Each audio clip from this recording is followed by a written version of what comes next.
All right, so the Second Great Awakening is inspiring evangelicals in the U.S. to find what's wrong with their society, identify the sins in American society, and fix them. Now, before we can understand why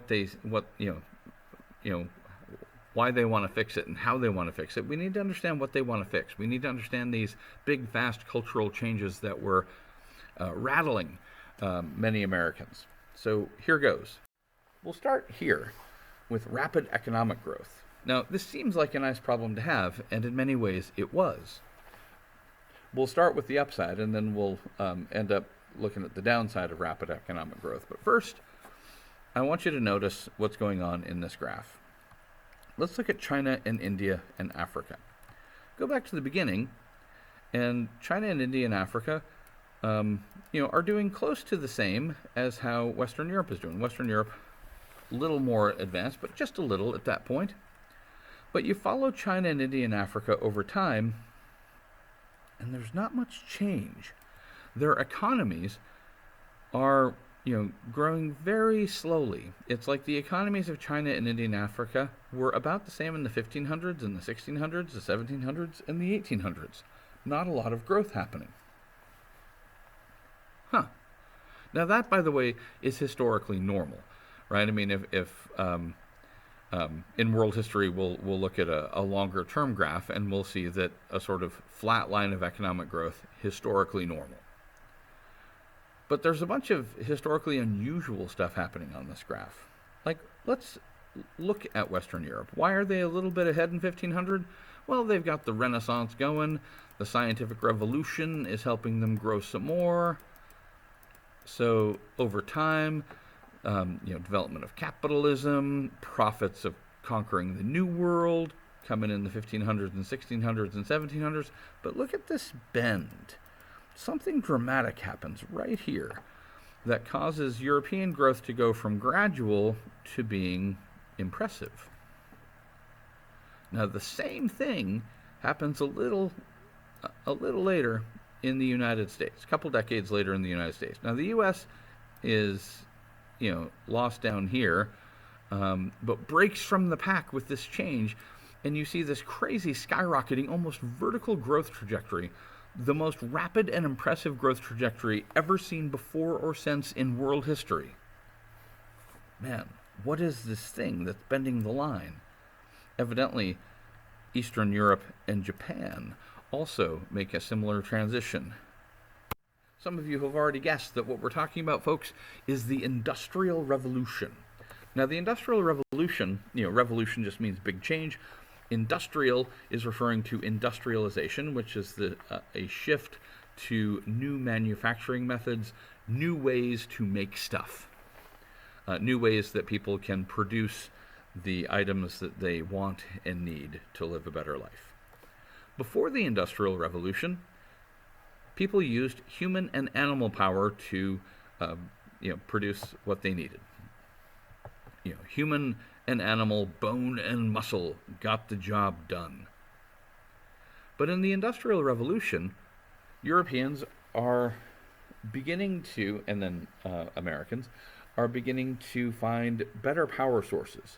Water mills, windmills work when the wind is blowing, but water mills, if you put the wheel so that the flow of the river is turning the wheel, well, then as long as the river's flowing, which is year-round in most places, you've got a steady power source that can help you. Originally mills were mills. They were grinding grain into flour, and a water wheel could grind a lot more wheat into flour a lot faster than mills operated by human or animal power. And then they developed the steam engine. This is actually not that different from the motor that's in your family car. The difference is that nowadays internal combustion engines burn gasoline and use the explosion power to drive the pistons. In the old steam engines, you burn coal, and the coal produces steam, and the steam pressure is what's driving your pistons. At any rate, you've got machines, powered either by, by the flow of a river or by burning coals. This is the first burning of, they'd burned coal before for warmth, but now you have coal being used as a fossil fuel. Another transition in the Industrial Revolution was a shift from well-paid artisans doing the work. Artisans are skilled craftsmen. They would study for years as unpaid apprentices to learn the craft, to learn how to be a metalsmith, to learn how to be a carpenter, to learn how to be a carter, a person who makes carts, to learn how to be a baker or a butcher. And because these crafts took time to learn, these people could charge a decent rate for their work. Their products were expensive, but now businessmen using these new power sources, water mills and steam engines, can create machines and factories to replace the work of these artisans. And like the lady in the illustration is working in a textile factory, and she's loading thread. And now what you've done is you've broken up the production process, right? Instead of one craftsman sort of building a rifle from scratch, you have Eli Whitney, the same guy who invented the cotton gin. He had firearms factories where he developed interchangeable parts, so every gun was identical, and you could swap out parts as parts broke. It was really easy to assemble the guns.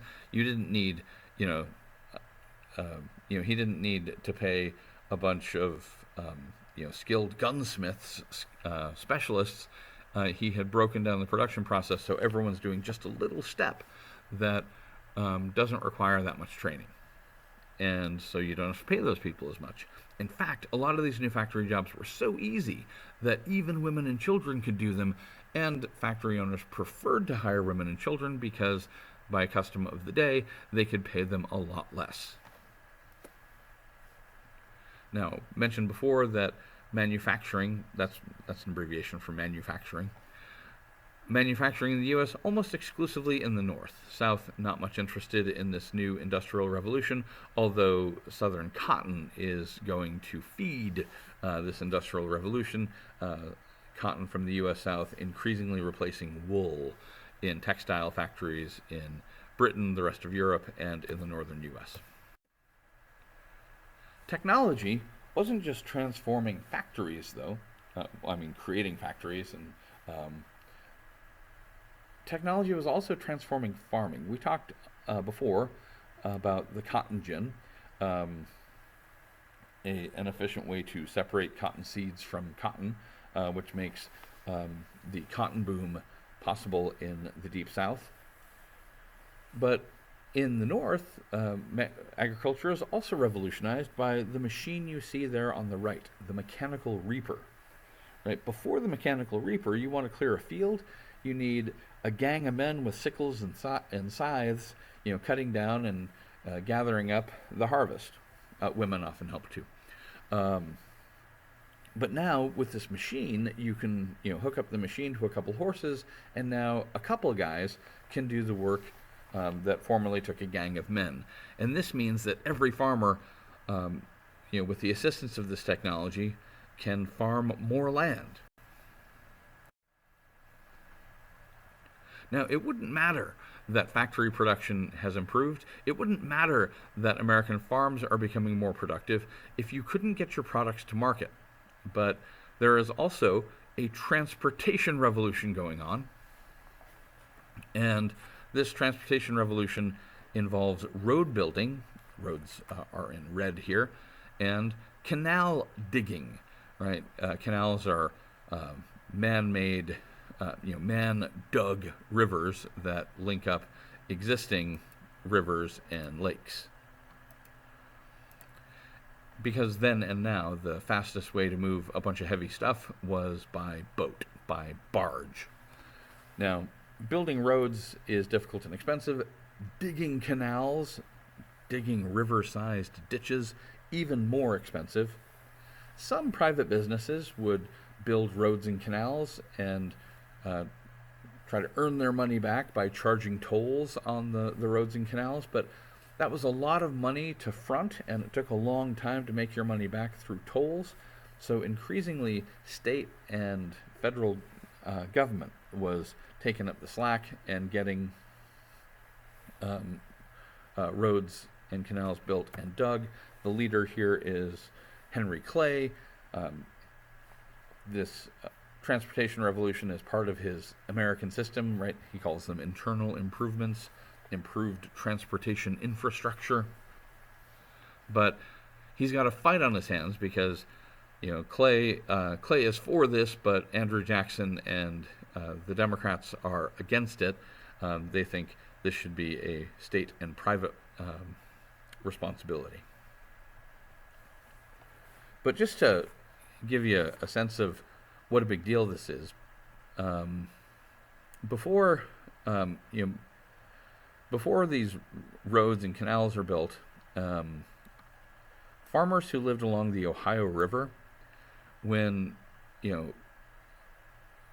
harvested and needed to get their stuff to market, what they had been doing since the late 1700s has been floating their harvests down the Ohio River and down the Mississippi River in barges and selling it down at the Gulf of Mexico in New Orleans, and then walking back home to the Ohio River Valley because, well, the currents of the Ohio and Mississippi rivers are powerful, and that made rivers one-way streets for transportation.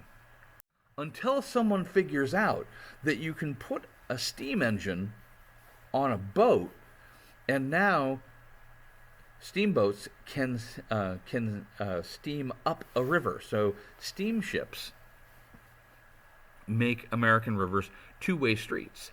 You can now, steam very rapidly down the river with the current, but then you can turn around and steam back up the river more slowly, of course, because the steam engine is fighting the current. But if you got enough coal, you can make it.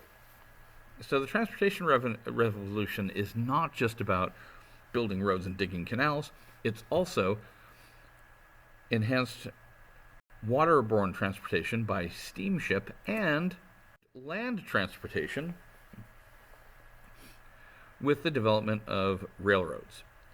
This is an early train. You can see they've just repurposed horse-drawn carriages to get them running on a rail.